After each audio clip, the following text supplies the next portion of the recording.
Vítám vás u dnešního videa, kde jste viděli renovaci staré lampy bankéřky. Stolní lampy nechybí snad v žádné domácnosti. Je to praktický pomocník, který dobře vypadá a šetří náš zrak.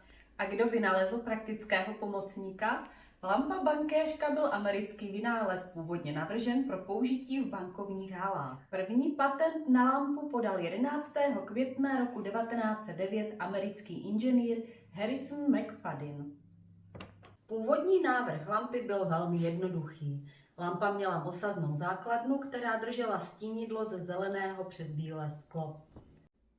Toto originální skleněné stínidlo bylo zakázkově vyrobeno v továrně Schreiber a Neffen v Rapotíně na Moravě v dnešní České republice.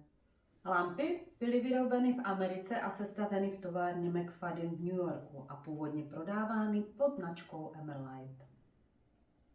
Velikost lampy byla taková, aby poskytovala dostatečné množství světla a přitom ponechala dostatek místa na stole. Stínidlo bylo vyrobeno tak, aby byl možný náklon nahoru a dolů. A tím bylo umožněno nasměrovat světlo.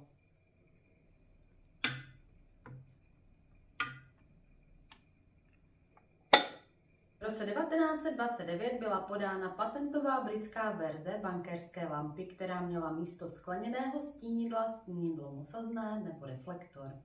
Společnost McFadden & Co. byla v roce 1960 prodána. Původní lampy z doby před druhou světovou válkou jsou dodnes vyhledávaným starožitným kouskem. A to je pro dnešek vše.